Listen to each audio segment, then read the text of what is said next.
I'm Gab. He's not Jules. He's future Jules after Jules loses all his hair. Oh, you said that again. Can't help myself. No, it's Stewart Robson joining me. Blue skies over West London. Robbo, it's still the Gab and Juls Show, but thank you for coming on. We have a lot to get through because a lot happened. There was Der Klassiker in the Bundesliga. There's Barcelona kind of going down to the wire. Really tight game for them against Leganés. Kylian Mbappe being sent off. What's up with that? Liverpool pretty much wrapping up the title. But we're going to start with Newcastle. Notice I say Newcastle, not Manchester United. They just happen to be playing Manchester United. Look, obviously you've got a team with something to play for, a team that's on a high in Newcastle, having won the League Cup and being on a good run, against a team that's clearly focused entirely on the Europa League. But help me understand what made Newcastle, what makes Newcastle so good at this moment in time? In this particular game... And by the way, I should say, it finished 4-1 and Newcastle kind of wiped the floor with them in the second half. Yeah, they judged what Manchester United were going to do very well. They played the right tactics. They put Manchester United under pressure when Manchester United, as I've always seen them try and do under Amorim, is play square and across the back and find themselves in tight holes. Newcastle won the ball, played at high intensity, and they had good forward movement as well. They obviously took their chances when they came their way. They play with high intensity. They're a high energy team. They've got people that are willing to run behind the opposition. Isaac, Harvey Barnes, from that left-hand side, likes to make runs through the inside left channel.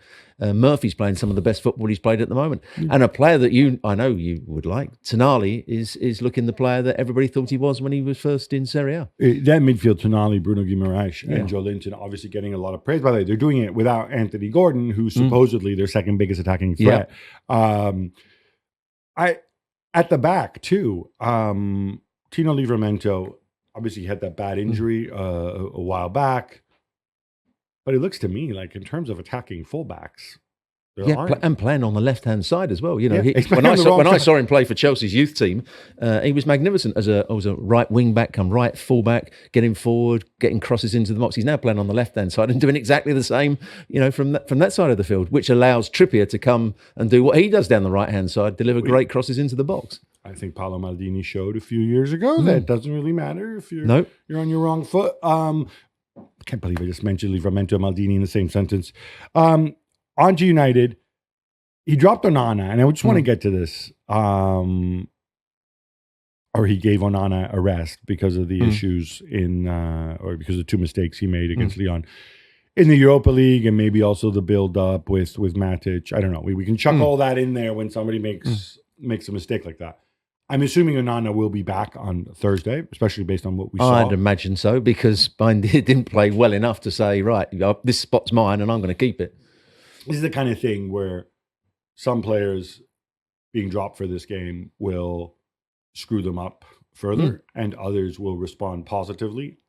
We just have to put our faith in Amorim that he knows Onana well enough to say this is the right call. You're the right bunch to push with this guy, right? Yeah, as long as we don't know what he said to him, but I'm sure he's sort of said, well, I'm going to give you a rest rather than dropping you from the team, get yourself focused, ready for the next game, because you're going to be the main man in that one. And also because, let's face it, this game really doesn't matter. It doesn't matter in terms of result. And I made this argument a while back that Amorim should just figure on trying to implement his system, trying to get those players who are in the starting lineup who will be back next year to learn and understand his system. And that means Yoro, it means Ugarte. Well, Ugarte presumably everybody knows it. Mazraoui, guys like that. For the others, Eriksen, Lindelof, these are just interlopers. They're not going to be here next year. So in that sense, judging in terms of how well they adapt or understand his system. Right. Are you seeing signs of progress? No, absolutely not. I actually have been very critical of Amorim.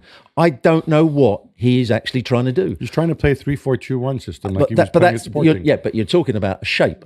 But it's what you do within a shape. It's the philosophy of your football. And I see them, I've watched them several times and commentated on several games, and I don't understand what they're trying to do. The reason you play out from the back or you try and have composed is so that you get better quality into your front players.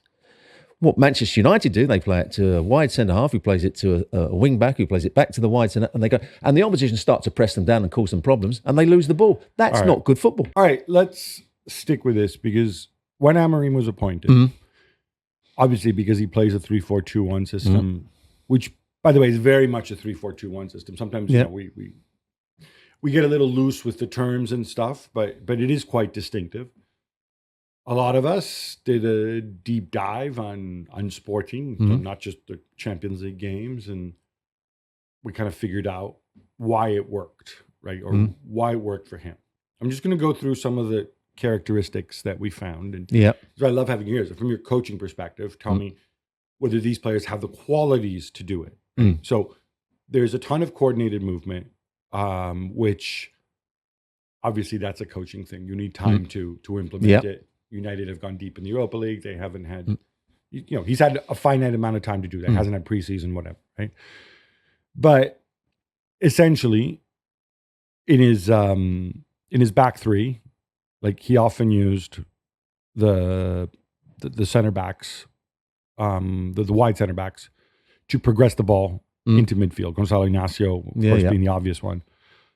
Do United have a guy who can do that? No. Well, one player, and I watched him. I've watched him a lot of his career.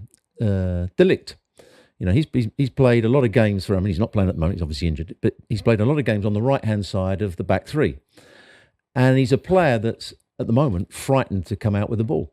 So he comes out, the ball comes to him, and rather than look into the front areas or look into midfield, he plays it straight to Mazraoui, who then passes it back, and they go back to the goalkeeper. Okay, but you said at the moment he's frightened, right? That's something, it doesn't mean he's always frightened. We've seen him bring the ball out. But if he can get that right, if he can instill the right confidence in him, and you do that also by having teammates being in the right positions and whatnot, that is a box ticks, right? Yeah. So De Ligt is somebody you think he could do it if you get his head right. Yeah, he's got to try and use the outside of his right boot more. You know, I'd love to take De Ligt on a coaching 1 hour coaching session, and I think I could make him a better player on the ball. Okay, Lisandro Martinez, if and when he returns, maybe not so much. I mean, he's not terrible on the ball, but that's not really what he does. He can hit a big diagonal out for the other side of the field, but at the moment, Amorim doesn't look as though he likes big diagonals playing to the other side of the field. He wants more short passing. Okay. In central midfield, he had two very busy central midfielders who won the ball and I'd say really took turns. One of the two tended to attack more. Both could pass a little. Does he have that at in Ugarte? I mean, bearing in mind, obviously, the Premier League standard is going to be higher than Sporting, where they had a lot of the ball and whatever. Can Ugarte do that consistently at Premier League level? He obviously presumably understands the system. Yeah, he hasn't done it well enough so far. I don't think he's looked a top quality player. He's been okay on the ball and he's worked hard defensively, but I don't think he's a great athlete that's going to make up ground on people. So he gets played around a little bit too easily at times. He has to dive in, which causes him to commit fouls.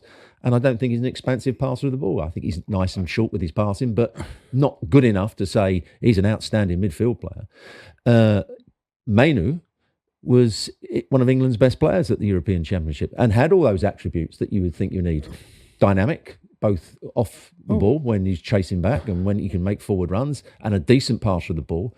But it doesn't look as though Amorim has really ever, I know he's had injuries, but Amorim has really fancied him at all. Interesting, because Mark Ogden has a completely different view on Mainu. He says, doesn't doubt his technical ability, but says Mainu's not a good athlete. He's not dynamic. He doesn't have the quickness, the energy to do that. Yeah. And maybe you should play at 10, he says. Yeah. Yeah, that's not where I saw him when he was playing for the youth side and coming through the system, and when he was playing at his best for Manchester United. It wasn't in a number 10, right? It's when he was playing central midfield. No, but he says in this system he can't play central midfield, or he has doubts. So he's got to then play him in one of the two players. No, but what do you think? Is Ogden wrong? No, I think he's got to play in one of the two central midfield positions. So those two positions are settled then? Yeah, right? They could play those two. Okay, so your wing backs, again, at Sporting, you had a wing back who was a wing back. The other one really was a winger in Giovanni Kenda playing out there. It feels like he actually has quite a bit of choice. I mean, Dorgu could be a very raw version of Kenda. Dalla and Mazraoui, both I think are competent wingbacks. Yeah, you're okay with those guys? Yeah, I'm okay with those guys. All right, okay. So you see, there's more. He's got more. It's not as bad. I mean, I'm trying. I'm somebody that doesn't blame all the players. That say there's lots of people. And I had a row with Don Hutchinson on one of the FC shows when he was talking about the recruitment's rubbish, the players are rubbish. Amorim can't do anything with it. I was saying exactly the opposite. When some of these players have been bought by Manchester United, we thought they were quite good signings. And we're talking about the last 5 years. It's when they've been at Manchester United, they haven't played particularly well. And Amorim hasn't got the best out of some of these players. Not yet. But but in one establish, does he have the raw material, right? Does he have the guys who can play those roles? I mean, some roles you have to recruit. You're going to have to recruit. Of course you have, yeah. In the number 10s, you can, Amad Diallo, when he returns, I think is a good fit for that position. Yeah. And then you have Bruno, who I don't think he's necessarily a good fit for this type of football, but he's your best player by an enormous margin. Yeah. So obviously he's going to play, right? Yes. You have alternatives. I think Xerxes might actually work better in that role than when he's had to play up front. But most of his bad games have been, or when he got all the stick, was when he played in that role behind the main striker. And then center forward, obviously, I don't know where you stand on the Højlund thing. Would you be giving up at Højlund? If you were coaching Manchester United, right, and Jason Wilcox comes over to you, skulks over and says, Robbo, we have a £35 million offer, £50 million offer, whatever. We have an offer from Højlund. Should we just give up on him? If somebody said, I've got 50 if Wilcox says that to you. £50 million offer, I would take it. 30. I'd still take it because sometimes a player, he might be... Sorry, Rasmus. He might be a much better player than he's showing, but once you lose your confidence and the crowd have no faith in you and the manager starts to lose faith in you, it's very, very difficult to ever get it back. And it's a big ask for Amorim to rebuild that. Yeah. It's impossible. And because he only needs, say he starts next season with him, you're going to be my main centre forward, and he doesn't play well in the first couple of games, the crowd will go, well, why have we still got him playing at centre forward? It's a difficult choice for him. I want a word on Harry Amas, because obviously he played in preseason. Mark Ogden, when Amorim took over, he says, Amas, they really like him. He's promising, blah, blah, blah. He's going to get space. I think this was his first start. Yep. What do you think? I've seen him play in the preseason games. I saw him play as a youth team player. He's okay. He's a decent player. And given time, he might be better. But at the moment, he's not quite good enough to play. But we can put him in the bucket of decent wide players. Yeah, decent wide players. So they have enough decent wide players. Garnacho, we don't know where he fits because you're not going to play Garnacho wingback. That it really is a big, big ask, right? The problem that I've seen with Garnacho and for Amorim, there was 2 games where Manchester United were playing absolutely terribly. One was the FA Cup. There were 2 FA Cup games where they needed to go and get a victory, and they were playing really poorly. He then put Garnacho on at half time, and Garnacho went out and played on the wing, and they kept hitting big diagonals, and he changed the game. It's in a system, it's a system that he didn't want. Right. So and I don't know whether he instructed Garnacho to go wide and hit diagonals, or the players went, we're passing here, we're getting nowhere. Let's hit that big diagonal. And I'm not sure who was instrumental in doing that. All right, this concludes Monday's mandatory Manchester United Positivity Corner. Let's proceed to Newcastle. I just want to go back to this because I have to say, I did not think that they would do so well this season. I thought, the players they signed, it felt like a little bit of a grab bag. Obviously, the sporting director left. There were murmurs with Eddie Howe and his contract. I'm not the biggest Eddie Howe guy either. I just don't, whenever he talks, he just does not, I know he's, I can look at his record as much as anybody else. I know he's very good. He's not somebody who jumps out at me as having this charisma, but he obviously does, and he obviously is working. Over the course of the season, what do you think and by the way, he was in hospital, gets better. Yeah. His friend, Jason Tyndall was there. Over the course of the season, what are the biggest things that you think he's done well and then make you think, this can carry over into next year? He's found, over the course of him being there, he's found a way to get the best out of the midfield players that he's got. We saw at the weekend, Tonali had to bring Tonali back in after his suspension. Now, was he going to play as the holding midfield player? Was he going to play to the right-hand side? Was Guimaraes going to play as the holding player? Where did you fit Joelinton into all this? But he's done a very good job at fitting all three into the team. And they interchange their positions. Joelinton will make forward runs, but he'll also defend out in wide areas. The same with Tonali, just sitting deep and getting on the ball, but also at the right time making forward runs. So they're not too predictable in midfield, but they're all very good players. And he's been able to fit them in. So they work hard defensively and work hard going forward. So that's been one area. And he's also done well to play Livramento at left back and still get a performance out of him, because Livramento, whenever I saw him, was always a right back or a right wing back, but he's still got the same out of him. And Trippier, after having a bad time and I'm getting a bit of stick off the crowd on one or two occasions, made lots of mistakes. Suddenly he's got his confidence back and looking a good player down the right hand side. And Trippier's obviously older, and I presume once he fades out of the picture, you've got Livramento ready to the go other there, side, and then you find somebody for the left. I mean, you have Dan Burn back there for a while. Yeah. Because it's once Botman's back. Final word on Harvey Barnes, because obviously very talented at Leicester, very stop-start, I think it's fair to say. At Newcastle, scored a couple goals. I think he's been stop-start because he hasn't had that many chances. He's had chances, but he's been up against Gordon, who's played out in that area, and Gordon's been an outstanding player for them. So, when you come in, you think, I've got to prove myself, and hasn't always done that. It was good for him that he scored a couple of goals and played with the sort of the freedom we saw him play with at Leicester, where he comes in off that left-hand side, makes runs through the inside left channel with pace, both with and without the ball. So I'll be pleased to see Harvey Barnes play a little bit more. Could you see him? I know it's hard to fit them all in, but could you see him and Gordon being?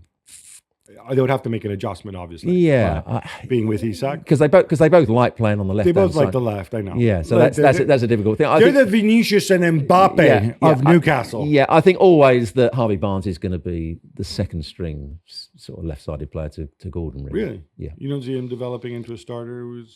I think he's a very good player, but he's not going to be the very top that's going to play week in, week out. Sorry, Harvey. I tried.